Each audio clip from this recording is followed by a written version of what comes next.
Breakup हो जाने के बाद एक लड़के को सुपर पावर मिलती है जिससे टाइम को स्टॉप कर सकता है। टाइम स्टॉप कर कर लोगों के साथ वो कुछ भी कर सकता था।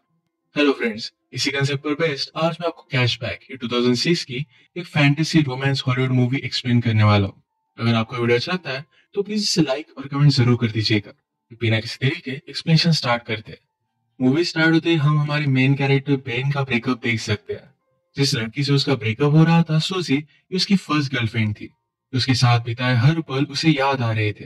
वर्णन करता है कि उसका ब्रेकअप हुआ कैसे। एक पल में तो एक साथ थे, एक दूसरे को आई लव यू बोल रहे थे, और नेक्स्ट वीक सूजी किसी और के साथ थी, तो शायद उसको भी आई लव यू बोल रही होगी, पर इसका कोई भी मीनिंग नहीं है। बेन के फ्रेंड का नाम था शॉन। शॉन उसे समझाने की कोशिश करता है, उसे सिर्फ एक बेटर ऑप्शन मिल गया, इसी वजह से उसके पास वो चली गई। उसके बारे में तुम्हें ज्यादा सोचना नहीं चाहिए। तुम किसी ब्यूटीफुल सी लड़की को डेट करो, फिर सुजी को जेलस लगेगा और तुम्हारे पास वो वापस आ जाएगी। शॉन का लड़कियों के साथ एक्सपीरियंस बहुत ही घटिया था। हर लड़की उसे मारकर चली जाती थी, तो उसके एडवाइस बेन नहीं ले सकता। शॉन आर्टिस्ट बनना चाहता है। जब भी उसकी ड्राइंग क्लास होती थी तो हमेशा लड़कियों को ड्रॉ करता था। हमेशा उसे सुजी की याद आती रहती थी। एक रात उसने उसे कॉल किया। उसने पूछा कि क्या हम फिर से एक साथ रह सकते हैं। सुजी ने उसे मना कर दिया। वो दिन रात अपने बेड में ही पड़ा रहता था। सुजी के जाने के बाद जैसे उसको ऑक्सीजन चला गया था। स्लोली स्लोली उसकी नींद भी चली गई। उसने सोने का बहुत ट्राई किया, पर फिर भी वो कर नहीं पाया। अब सडनली उसके पास 8 एक्स्ट्रा आवर्स थे। वो अलग अलग चीजें ट्राई करता था, पर फिर भी टाइम पास नहीं होता था। वो कुछ भी करे, सुजी की याद हमेशा उसके साथ रहती थी। एक रात वो ग्रोसरी लेने के लिए गया हुआ था। वहां पर नोटिस देखता है कि उन्हें काम करने के लिए स्टाफ की जरूरत थी। बेन को नींद नहीं आती, तो 8 एक्स्ट्रा घंटे बिताने के लिए यहाँ पर वो जॉब कर लेता है। वहां के जब मैनेजर को उसने देखा तो मैनेजर पहले फुटबॉल का प्लेयर हुआ करता था, अब यहाँ का मैनेजर है। ये देखकर बेन रियलाइज करता है कि लाइफ इसी तरीके से बहुत फास्ट गुजर जाएगी, पर इसके लिए वो कुछ कर भी नहीं सकता। बेन के साथ एक लड़की काम करती थी, उसका नाम था शैरन। बेन ने नोटिस किया कि उसका मैनेजर शैरन के साथ बहुत ही अजीब तरीके से पेश आता है। शैरन को ये बात अनकंफर्टेबल लगती है। अपना जॉब करते हुए बेन ने हमसे कहा कि यहाँ सुपरमार्केट में टाइम बहुत ही स्लोली जाता है। इसको जरा फास्ट करने के लिए हम एम्प्लॉयज अलग अलग चीजें करते हैं। हर एक की अलग अलग मेथड है। जैसे शरण कभी भी टाइम नहीं देखती। जब वो बॉस देखती है तो टाइम बहुत ही स्लो गुजरता है। इस वजह से हमेशा उसे कवर अप करके रखती है। यहाँ काम करने वाले उसके और दो फ्रेंड्स हैं, पैरी और मैट। ये हमेशा एक दूसरे के साथ गेम्स खेलते रहते हैं। कभी शॉपिंग मॉल में रेस लगाते हैं, तो कभी लड़कियों के सामान में कुछ अलग सी चीजें रख देते हैं। इसी तरीके से हर कोई टाइम पास करता था। तो बेन ने कहा, मेरा तरीका कुछ अलग ही है। जब उसका ब्रेकअप हुआ तो उसके लिए टाइम गुजारना बहुत ही हार्ड था। तो एक सुपर पावर उसमें आ गई। ये सुपर पावर थी टाइम को स्टॉप कर पाने की। वो अपने पावर से सब कुछ स्टॉप कर देता और सारी चीजें घूमने लग जाता। सुपरमार्केट की सारी ब्यूटीफुल लड़कियों को नोटिस करता था। उसे लगता है कि लड़कियों में अलग से पावर होती है। वो जब छोटा था तो एक फॉरेन स्टूडेंट उनके घर में रहने के लिए आई हुई थी। वो बहुत ही ब्यूटीफुल थी। वो हमेशा उसे देखता रहता था। बेन जब भी ये टाइम स्टॉप करता था तो हमेशा लड़कियों की न्यू ड्राइंग करता था। उसने एक नॉवेल में पढ़ा था कि लड़कियों को पेंडर के साथ अफेयर करना अच्छा लगता है, क्योंकि उनकी ब्यूटी जैसी है वैसे वो देख सकते हैं। ऐसे ही बेन ड्राइंग करते हुए अपना टाइम गुजारता था, और जब वो अनपॉज करता तो बहुत सारा टाइम गुजर जाता। अगले दिन बेन से मिलने के लिए उसका फ्रेंड शॉन है। शॉन को पता था कि अभी बेन अपने इस गर्लफ्रेंड के बारे में सोच रहा है। उसे कहता है तुम्हें जल्द से मूव ऑन करना चाहिए। शॉन हमेशा उसे यही बात कहता रहता है, तो इस मूवमेंट को भी वो पॉज कर देता है। एक्चुअल में बेन और शॉन ये बचपन से बहुत अच्छे फ्रेंड्स थे। जब शॉन की मदर घर से चली जाती तो दोनों मिलकर न्यूड मैगजीन्स देखते। एक दिन जब ये दोनों देख रहे थे, शॉन की मदर वापस आ गई। वो इन दोनों की फ्रेंडशिप को अलग ही समझती है। आज शॉन बहन से कह रहा था, तुम्हें स्ट्रिप क्लब वगैरह मेरे साथ चलना चाहिए। सुनकर बहन को अपने बचपन का एक किस्सा याद आता है। उनकी स्टेज पर एक लड़की थी जो पैसों के लिए न्यूड होती थी। ये सारे फ्रेंड्स लाइन लगाकर उसे मिलने के लिए जाते थे। इसके बाद हम देखते हैं अगले दिन बेन और शैरन की नजरों से नजरें मिली थी। लॉकर रूम में शैरन को जरा भूख लगी थी, तो बेन का सैंडविच मांग लेती है। सैंडविच का पिकल शैरन के गाल पर लग गया था। जैसे कि बॉलीवुड मूवीज में होता है, वैसे एक रोमांटिक सा इनका मूवमेंट हुआ। ये मूवमेंट बेन जाने नहीं देना चाहता था, इसे फेस करके रखना चाहता था, पर शैरन चली गई तो वो कुछ भी कर नहीं पाया। उसे अच्छा लग रहा था कि सूजी से मूव ऑन कर कर अब वो शैरन को लाइक करने लग गया है। तभी उसके फ्रेंड ने डिस्कस कर रहे थे। मैट कहता है, आज मैंने शारन को डेट के लिए पूछा। मैट इसके लिए बहुत एक्साइटेड था, पर बेन को बहुत बुरा लगता है। बेन हमसे कहता है, हमेशा मेरे साथ ऐसी चीजें होती रहती है, तो जिसको भी लाइक करता है उससे दूर चले जाते हैं। वो जब छोटा था तो अपने टीचर को लाइक करता था, पर टीचर के साथ कुछ भी हो नहीं सकता। उसकी और एक क्लासमेट थी जिसको बहुत लाइक करता था। एक दिन उस लड़की का एक्सीडेंट हो गया। उसके प्लास्टर पर हर कोई ग्राफिटी बनाता था। बेन हमेशा उसे देखता रहता, तो उस लड़की ने उसे अप्रोच किया। बेन ने भी अपनी सिग्नेचर उस प्लास्टर पर बनाई। जब उस लड़की का प्लास्टर निकला तो उसका पूरा हाथ हेयर से भर गया था। सब लोग उसे चिढ़ाने लग गए। वो अकेली पड़ गई थी, तो बेन उसके पास आकर बैठा। कहा कि तुम जैसी हो वैसे ही ब्यूटीफुल हो। इसके बाद एक गर्लफ्रेंड बॉयफ्रेंड बन गए थे। एक दिन बेन ने उसे स्कूल के पीछे बुलाया, उसके पास आई और पूछती है, क्या तुम मुझे किस करना चाहते हो? बेन कहता है कि हाँ, पर कल तुम मुझे यहाँ मिलना। कल स्कूल में कोई भी नहीं होता। कल हॉलीडे था तो उन्हें कोई भी डिस्टर्ब नहीं करता। अगले दिन बेन ने उसका बहुत वेट किया, पर वो आई ही नहीं। बाद में उसे पता चला कि उस लड़की का ट्रांसफर हो गया है।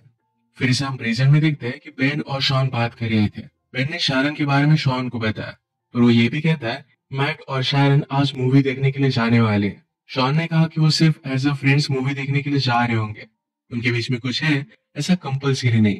पर जब नेक्स्ट डे बेन काम पर जाता है तो मैट अपने फ्रेंड से शारन के बारे में बात कर रहा था। वो बता रहा था कि वो और शारन कल रात इंटीमेट हुए। बेन का दिल टूट जाता है। इसी मोमेंट पर उनके मैनेजर उनके पास आए। कहते हैं, मेरे एक ओल्ड फ्रेंड के साथ मैंने बेट लगाई थी। उसकी टीम के साथ हम सबको मिलकर फुटबॉल खेलना है। इस फुटबॉल मैच पर मैट को सपोर्ट करने के लिए शारन भी आई हुई थी। इनमें से किसी को भी फुटबॉल खेलना आता नहीं था, तो बहुत ही बुरी तरीके से हार रहे थे। ऑपोजिट टीम के 26 गोल हो गए थे, उनके 0 ही थे। बेन को बोर होने लग जाता है। टाइम को फिर से उसने स्टॉप कर दिया। बेन हमसे कहता है, मुझे हमेशा यहाँ पर बहुत ही ज्यादा सेफ लगता है। कोई भी उसे डिस्टर्ब नहीं कर सकता। वो कैफेटेरिया में गया तो अचानक से उसे कुछ आवाज आई। वो आसपास देखने लग जाता है। एक आदमी अनफ्रीज होकर वहां से भाग गया। बेन सिर्फ अकेला नहीं है जो टाइम स्टॉप कर कर घूम फिर सकता है। घूम फिर कर बेन फिर से मैच में वापस आया। इनका लास्ट गोल था, तो मैट ने जोर से फुटबॉल को किक किया तो मैनेजर की नाक को तोड़ देता है। वो उसे हॉस्पिटल लेकर गया। बेन को कहकर जाता है कि शारन को घर छोड़ देना। बेन और शारन फिर कॉफी खिलाए। बेन शारन से पूछता है कि तुम और मैट डेट कर रहे हो। शारन ने कहा कि ऐसा कुछ भी नहीं है, हम सिर्फ एज अ फ्रेंड से मूवी देखने के लिए गए हुए थे। बेन को ये बात सुनकर अच्छा लगा। शारन का एक बॉयफ्रेंड था, उससे ब्रेकअप किए हुए उसे 6 महीने गुजर चुके हैं। बेन भी अपने ब्रेकअप के बारे में उसे बताता है। एक दूसरे को और भी जान लेते हैं। शारन ने कहा कि नाइट में मैं स्पेनिश सीखती हूँ। उसे अलग अलग प्लेसेस घूमना है, वहाँ के लोगों के बारे में जान लेना है। स्पेनिश सीखने के बाद शायद वो स्पेन में जाकर वहां पर टीच करेगी।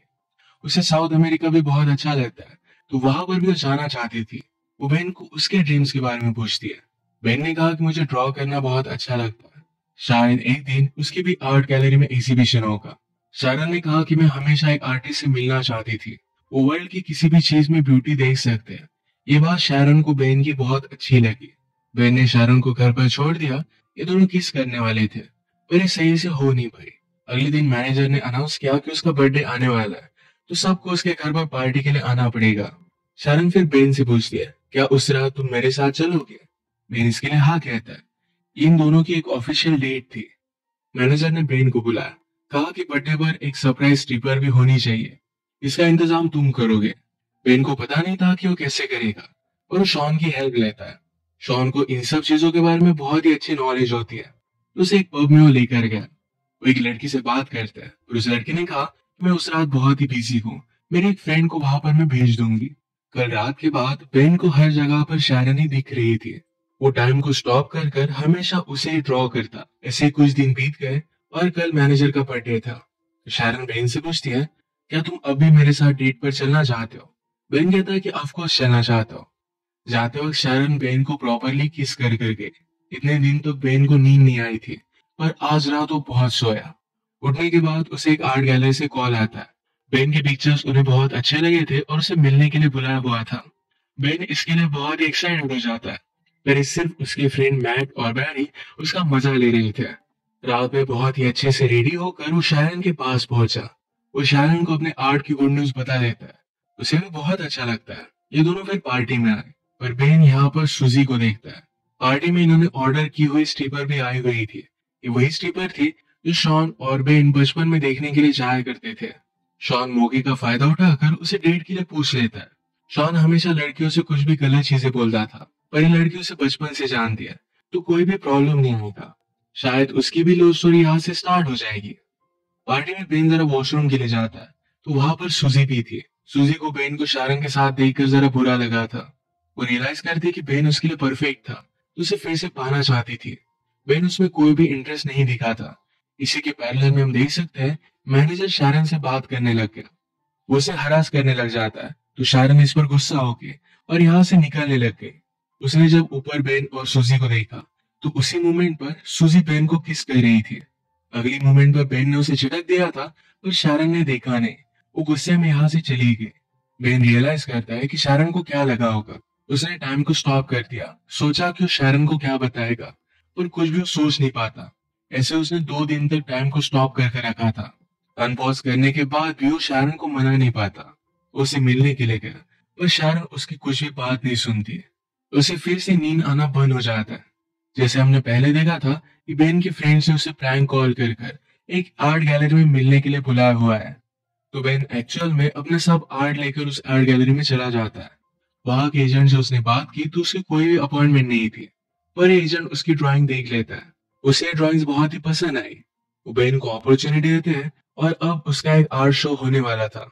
इसका इनविटेशन बेन शारन को देकर आता है। इस एग्जीबिशन ने शारन की बेन ने जो भी ड्राइंग्स बनाई थी सिर्फ यही लगाई हुई थी। ये सब कुछ बहुत ही ब्यूटीफुल था। बेन से एक आर्ट के एजेंट बात करने लगे। कहती है, मुझे तुम्हारी ड्राइंग्स बहुत ही पसंद आई। वो न्यूयॉर्क से थी, उसे बहुत बड़ी अपॉर्चुनिटी दे सकती थी। बात करते हुए बेन ने नोटिस किया कि शारन भी ये शो देखने के लिए आई हुई है। ये आर्ट एजेंट उसे पूछ रही थी कि फ्यूचर में तुम क्या करना चाहोगे। बेन कहता है कि मुझे साउथ अमेरिका में जाकर ट्रैवल करके ड्राइंग करनी है। एक्चुअल में शारन का ड्रीम था कि उसे साउथ अमेरिका में ट्रैवल करना है, तो बेन भी उसी के साथ ट्रैवल करके ड्रॉ करना चाहता था।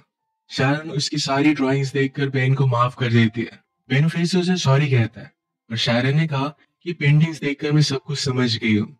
बेन ने पूछा कि क्या तुम मुझ पर ट्रस्ट करते हो। शारन ने कहा कि हाँ करती हूँ। शारन को उसने आंख बंद करने के लिए कहा। उसे किस करता है और उसी मोमेंट पर उसने टाइम को स्टॉप कर दिया। अब जब टाइम स्टॉप हो गया था, तो बेन के साथ शारन भी आसपास घूम सकती थी। बाहर स्नो गिर रहा था, तो शारन को बेन बाहर लेकर आया। इसी में वो किस करते हैं, और इसी के साथ इनकी लव स्टोरी स्टार्ट हुई। बेन हमसे कहता है, लाइफ में बहुत सारे मोमेंट्स होते हैं जो ऐसे ही चले जाते हैं, पर अगर आपको लाइफ की ब्यूटी को अप्रिशिएट करना है, किसी के प्यार में पड़ना है, तो एक बार जरा रुक जाओ, इस मोमेंट को अप्रिशिएट करो, कभी भी उन्हें जाने मत दो। इसे ब्यूटीफुल मैसेज के साथ ही मूवी एंड हो जाती है। अगर आपको वीडियो अच्छा लगा तो प्लीज इसे लाइक कर दीजिएगा। बहुत सारी मूवीज लेकर आते रहता हूँ, तो प्लीज इस चैनल को सब्सक्राइब कर दीजिए और बेल नोटिफिकेशन आइकॉन दबाना मत भूलिएगा। हम फिर से मिलेंगे और एक नई मूवी के साथ। तब तक के लिए थैंक यू और आप अपने आप का ख्याल रखिए।